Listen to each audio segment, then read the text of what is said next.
बहुत सारी अजम्पशंस थी, एप्रीहेंशंस थी, जिनको लेकर लोगों के मन में कई तरह की शंकाएं थी, दुविधाएं थी। तो आपको लगता है कि इसके बाद इस पर एक फुल स्टॉप लग जाएगा? देखिए, इस समय जो समय चल रहा है, जब कोरोना से बहुत सारे लोग ग्रसित हैं और हम लोग ये भी एक्सपेक्ट कर रहे हैं कि तीसरी वेव जो है वो आ सकती है। तो ये सब कुछ डिपेंड करता है कि हमारी वैक्सीनेशन की गति और दायरा कितना है। ये दोनों चीजों में तेजी होनी चाहिए, तभी हम लोग अपने को एक प्रोटेक्ट कर सकते हैं। और साथ में देखिए, कोविड एप्रोप्रिएट बिहेवियर तो इम्पोर्टेंट सबसे ज्यादा है। इस समय अगर जो रिजल्ट्स की हम बात करें कोवैक्सीन के, तो ये बहुत अच्छे फेज 3 के रिजल्ट्स आए हैं, जो कि 25 जगहों में हिंदुस्तान में किए गए और 130 एसिम्प्टोमेटिक पेशेंट्स या सिम्प्टोमेटिक पेशेंट्स के ऊपर जो है इन्होंने ये ट्रायल्स किए थे, जिसके के रिजल्ट्स जो है वो एफिकेसी पे अगर हम बात करें, जैसे आपने बताया शागुफ्ता जी, बहुत अच्छे आए हैं। अगर हम लोग इसकी डेल्टा वेरिएंट के भी अगेंस्ट बात करें, जो डेल्टा वेरिएंट हमारा कोविड 2.0 वेव का था, उसके भी अगेंस्ट जो है वो 65.2% जो है इसकी जो है एफिकेसी आई है। दूसरी चीज, इसकी सेफ्टी कंसर्न्स जो है वो बहुत अच्छे आए हैं। ऐसा नहीं है कि इसके कोई बहुत मेजर साइड इफेक्ट्स है। सिर्फ 12% लोगों में जो है वो बहुत माइल्ड साइड इफेक्ट्स देखे गए हैं, जो कि हर वैक्सीन के साइड इफेक्ट्स होते हैं। अगर हम बात करें सिम्प्टोमेटिक केसेस में, उसमें भी अगर आप देखिए, ये 93.4% मैं बोलूंगी, उसके अगेंस्ट भी अगर सिवियर डिजीज है वो भी प्रोटेक्ट करके चलती है। तो अच्छी एक हमारे देश के लिए बहुत अच्छी न्यूज है, क्योंकि हमारे पास जितनी ज्यादा वैक्सीन होंगी, हम उतनी तेजी गति से ज्यादा लोगों को वैक्सीनेट करके प्रोटेक्ट कर सकते हैं। डॉक्टर, बहुत सीधा सा मेरा सवाल आपसे ये कि कोवैक्सीन ट्रायल के इस परिणाम को आम आदमी, जो दर्शक हमारे देख रहे हैं, उनको अगर आसान शब्दों में समझना है तो आप कैसे समझाएंगे? देखिए, बेसिक अगर मैं बुलेट पॉइंट्स आपको बताऊं कि कुछ लोग हैं जिनको कि कोरोना हो गया है, कुछ लोग हैं जिनको कोरोना नहीं हुआ है, और कुछ लोग ऐसे हैं जो कि कोरोना से जिनको सिवियर बीमारी हुई है। उन सबके ये कुछ 3 मैं कहूंगी पिलर्स हैं, जिनके अगेंस्ट में ऐसे पेशेंट्स हैं जिनको कि अभी भी मन में है कि मैं कौन सी वैक्सीन लगाऊं और क्या मैं कोवैक्सीन लगाऊं या ना लगाऊं। तो जो ये फेज 3 ट्रायल्स के रिजल्ट्स आए हैं, मैं आपको बताऊं कि इनकी एफिकेसी, इनकी इफेक्टिवनेस बहुत अच्छी पाई गई है। ऐसा नहीं है कि ये किसी भी तरीके से और वैक्सीन से कम है। हर वैक्सीन की एक अगर हम बात करें तो 65 से 70% या 80% तक की WHO ने भी कहा है कि अगर इतनी एफिकेसी है तो वो हम लगा सकते हैं और वो हमें प्रोटेक्ट कर सकती है।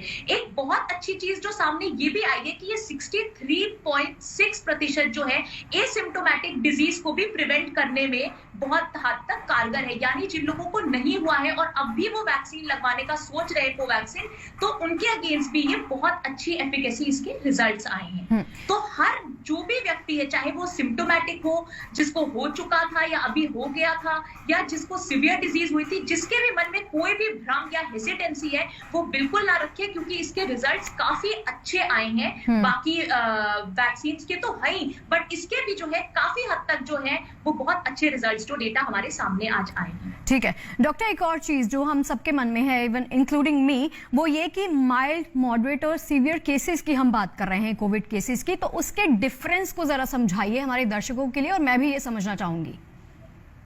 देखिए, माइल्ड, मॉडरेट, सिवियर हम लोग उन चीजों पे लेते हैं कि आपका ऑक्सीजन सैचुरेशन लेवल कितना है। अगर हम माइल्ड की बात करें, अगर आपका ऑक्सीजन सैचुरेशन लेवल जो है वो 94 के ऊपर है, तो हम उसको माइल्ड केस लेते हैं। यानी आपका ऑक्सीजन लेवल अच्छा है, नॉर्मल है, और उतना ज्यादा आपके लंग्स इफेक्टेड नहीं है। जितना ज्यादा आपके लंग्स इफेक्टेड होंगे, उतना ज्यादा आपको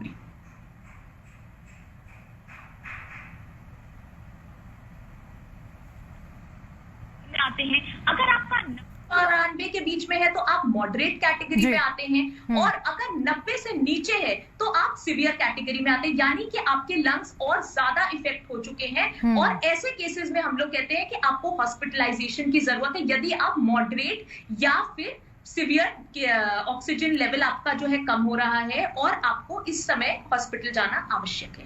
ठीक है, मैं यही अगला सवाल आपके पास रखने वाली थी कि एक्सट्रीम क्रिटिकल केसेस जो हैं उसके बारे में आपने बता दिया। अगला सवाल मेरा आपसे ये होगा कि कोवैक्सीन अब तक की सबसे कारगर वैक्सीन है, ये कहा जा सकता है, ये मान लें हम?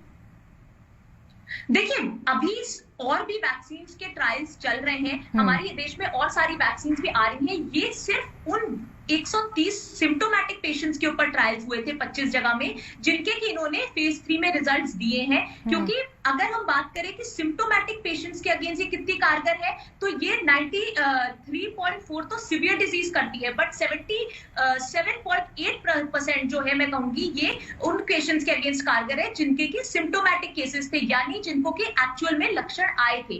तो हम लोगों को मोटा मोटी ये जानना चाहिए कि इस समय बहुत ज्यादा हेजिटेंसी नहीं होनी चाहिए वैक्सीन को लेकर। ये सारी वैक्सीन वो है जो कि या तो WHO ने अप्रूव की है या फिर DCGI ने इनको इमरजेंसी अप्रूवल दिया, और ये उन लोगों पे ट्रायल्स होके आई हैं और बहुत ज्यादा पॉपुलेशन के ऊपर इनका ट्रायल्स हुए हैं, तो ये बहुत हद तक कारगर जो है साबित होंगी। और इवन फेज 3 का भी जो है बहुत अच्छे रिजल्ट्स आए हैं। मैं आपसे ये जानना चाह रही थी, WHO की तरफ से अभी ग्रीन सिग्नल नहीं मिला है, हम उनकी लिस्ट में नहीं शामिल हैं, कोवैक्सिन नहीं शामिल है, तो इसके बाद डू यू थिंक कि हम इंक्लूडेड हो जाएंगे उस लिस्ट में, कोवैक्सिन को ग्रीन सिग्नल मिलेगा? देखिए, WHO के अपने कुछ क्राइटेरियाज होते हैं, मैं बता दूं, जिसके अकॉर्डिंग वो सिलेक्ट करते हैं, क्योंकि उनकी एक पूरी पैनल ऑफ मीटिंग बैठती है जो कि डिसाइड करती है कि किन कंट्रीज में, क्योंकि हर ह्यूमन बॉडी पे जीनोमिक स्टडी के बाद ये अप्रूवल्स आते हैं। तो मेरा ये मानना है कि हो सकता है ये लोग अब कोवैक्सिन को भी WHO का अप्रूवल मिल जाए, और ये बहुत ही अच्छा मैं कहूंगी कदम रहेगा अगर उसको मिल जाएगा, क्योंकि इससे हमारी जो इंटरनेशनल बिजनेस है, इंटरनेशनल स्टडीज है, जो हमारे क्रॉस रिलेशंस है, वो सारे इंटरनेशनल कंट्रीज के वो भी बहुत इंप्रूव होंगे। और एक तरीके से इससे आपकी, क्योंकि अगर कंट्रीज एक दूसरे को अप्रूवल देकर और बाहर से लोगों को चाहे पढ़ाई के लिए चाहे बिजनेसेस के लिए अगर बुलाते हैं, तो वो एक तरीके से आपकी जनरल कंट्री की इकोनॉमी को भी बहुत इंप्रूव करता है। और इससे क्या है कि मेरे को जो सबसे अच्छी चीज इसमें लग रही है, या एक बहुत अच्छा कदम ये है कि हमारे पास इस समय आने वाले समय में 138 करोड़ की पॉपुलेशन में वैक्सीन की कमी नहीं होनी चाहिए। तो जितने हमारे पास वैक्सीन प्लेयर्स होंगे, जितनी ज्यादा नंबर ऑफ वैक्सीन होगी, हम उतनी तेजी से जो है वो लोगों को वैक्सीनेट कर लेंगे।